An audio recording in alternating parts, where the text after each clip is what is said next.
If you didn't know, rockets can blow up. They're huge, complicated, and filled with hundreds or even thousands of tons of explosive fuels. Even the smallest mistake can lead to a multi-$100 million insurance claim, or worse, lives lost. In this video, we aren't going to show incidents where lives were lost, so you can relax, sit back, and enjoy the fireballs. And I know you will, because the last two entries in this video made it on the list of the largest non-nuclear explosions in human history. Let's get into it. On October 28, 2014, an Antares rocket built by Orbital ATK took off from the Mars spaceport in Wallops Island, Virginia. It was carrying a Cygnus spacecraft that was headed to the International Space Station for a resupply mission. The Orbital 3 mission that brings Cygnus on its third CRS mission to the ISS. Right after launch, there was a small explosion at the bottom of the rocket, and it fell straight back down onto the launch pad and exploded. Well, actually, the range safety officer sent the self-destruct command right before it crashed back down. But anyway, the repair bill for the launch pad was about $15 million, and it took around a year to complete the work. At the time, the Antares was using refurbished Soviet NK-33 engines for the first stage. These engines were originally built in the late 60s or early 70s. Unsurprisingly, the failure was traced back to a liquid oxygen turbopump from one of these early engines. Because of this, they switched to a new engine, the Russian RD-181. This new configuration first launched October 17, 2016. And guess what? There has not been any failure since. A Proton-M rocket lifted off July 2, 2013 from the Baikonur Cosmodrome in Kazakhstan. Immediately after launch, it was clear that something was not right. The rocket started pitching back and forth until it lost control and started heading straight back down towards the ground.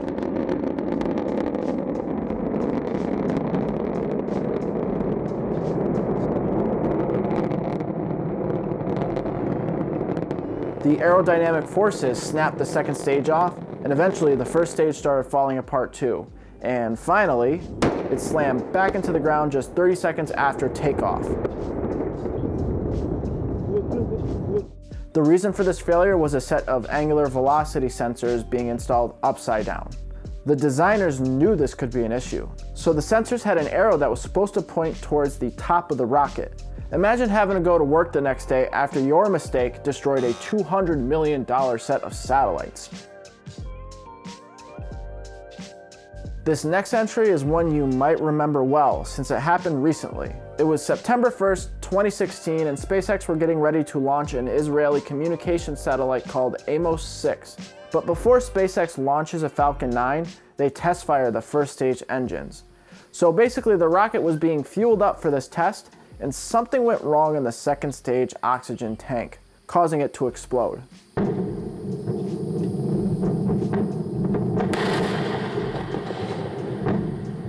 When the fireball clears up, you can see the $200 million satellite fall to its doom, giving us one last fireball.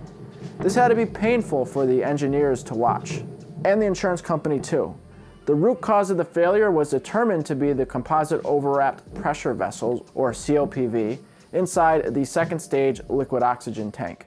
A COPV is a tank that holds super high pressure gases. These tanks are made by taking a thin inner liner like aluminum and wrapping it with a composite like carbon or Kevlar. This failure was caused by frozen liquid oxygen building up between the aluminum liner and the composite wrap. This caused swelling and friction between the composite fibers, and it was enough to ignite in a pure oxygen environment. This problem was fixed by SpaceX, and since the incident, the Falcon 9 has had a spotless record. This is a good one. A Titan IV-A had just launched from Cape Canaveral on August 8, 1998. This was always planned to be the final Titan IV-A to launch, and it was carrying a Mercury spy satellite into orbit. At 39 seconds into the flight, the onboard guidance computer lost power for a split second because of an electrical short. When it regained power, it sent bad commands to pitch the rocket down and yaw to the right hard. The rocket was nearly supersonic, and the sudden pitch change caused one of the solid rocket boosters to break off. T plus 40 seconds. Oh no. This triggered an automated self-destruct on the booster, which ended up taking out the rest of the rocket with it. The investigation found that the rocket had damaged wiring and shouldn't have been launched at all, but the Air Force was putting on a lot of pressure to launch on time. Quality control in the factory was awful, and the rocket was filled with sharp edges that made it impossible to install wiring without damaging it. And after this flight, they continued to launch the B version of the rocket until 2005, when the Titan IV was finally retired. Let's go back to the original version of the Titan rocket, the Titan I ICBM. This was the first multi-stage ICBM built by the United States, and in 1959, they started testing their new weapon. On December 14th, they were ready for another full test of the missile, but as soon as it was released, the first stage exploded into a huge fireball.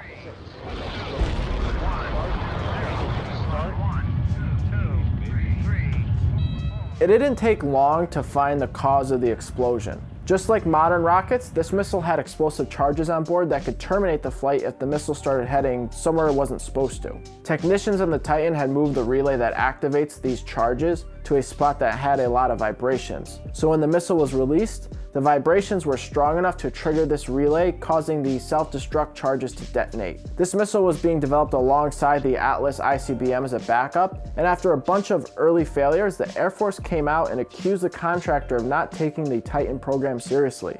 But the Atlas program wasn't without its spectacular failures either. With these older ICBM flights, it's hard to find a lot of good information. But for my research, this is an Atlas missile 2070 taking off from Operational Silo Test Facility 1 on June 7th, 1961 at Vandenberg Air Force Base. One of the two Rocketdyne LR-89-5 engines was experiencing unstable combustion, and this started a fire at the bottom of the rocket. The entire thing belly flopped back onto the pad while exploding into a huge fireball.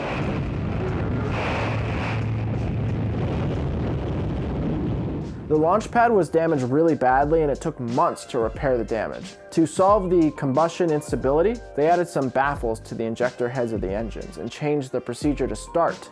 Even with these changes, there were still a lot of failures ahead. We were still trying to figure everything out back in the early 60s. Let's fast forward 5 years to when we were using the Atlas to put payloads into space. The Centaur is an upper stage that's still in use today. Back in the 60s, it flew on top of an Atlas booster, and this was the 5th flight for this combination. Launching on March 2nd, 1965 from Cape Canaveral, NASA was trying to launch Surveyor SD-1 into a highly elliptical orbit to get some practice before sending the actual probe to the moon.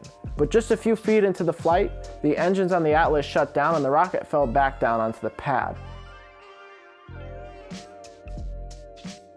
And I think we're starting to see a pattern here.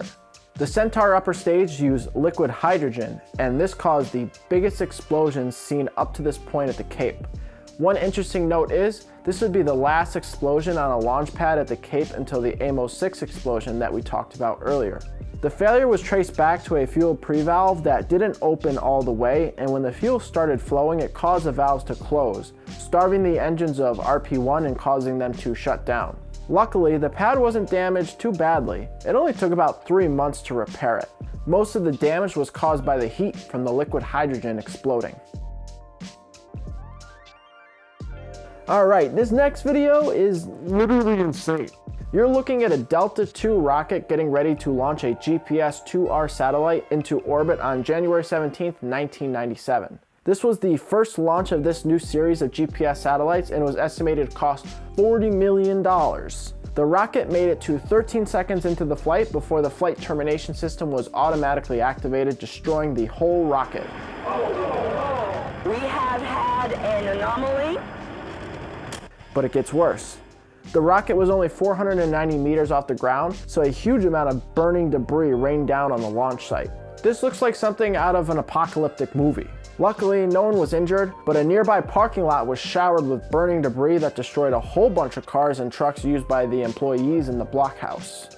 The investigation revealed that one of the solid rocket motors had a crack form shortly after launch, which grew until it exploded. It took out other nearby solid rocket motors, which caused the onboard computers to trigger a self-destruct of the first stage. This failure was pretty spectacular, but the next two actually made it on the list of the biggest non-nuclear explosions caused by humans.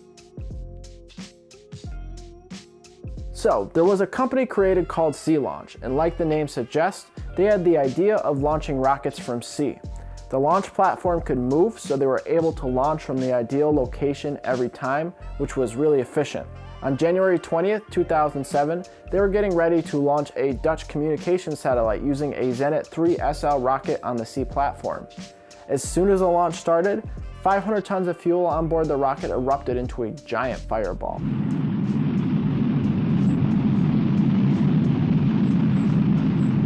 It might be hard to tell just how big this explosion was, but it's the largest one we've looked at yet. It's just that the videos were taken from a distance. But to put it in perspective, that launch platform is 133 meters long, or 436 feet, and the fireball consumed the whole deck. The cause of the explosion is believed to be some foreign object being sucked into an engine turbopump. These rocket engine pumps run at such high speeds that just about any debris will cause the pump to explode. You could probably write a book about this company's history, so let's just talk about the current state.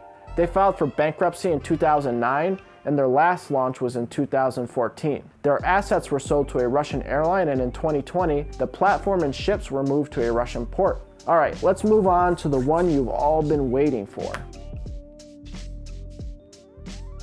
Anyone who's into spaceflight won't be very surprised by this taking the #1 spot.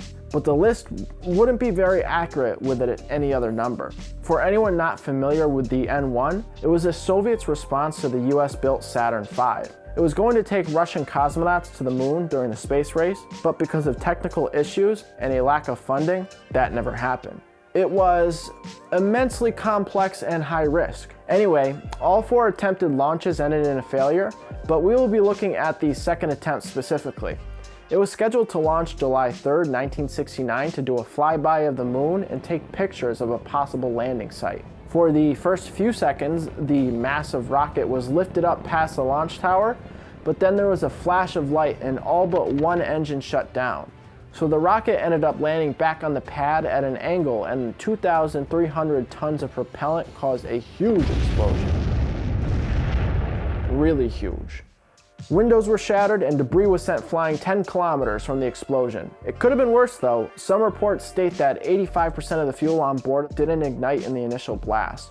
The cause of the whole failure starts with engine number 8. Its liquid oxygen turbopump exploded right before liftoff, which damaged nearby plumbing. This caused other engines to shut down over the next few seconds, except for engine number 18.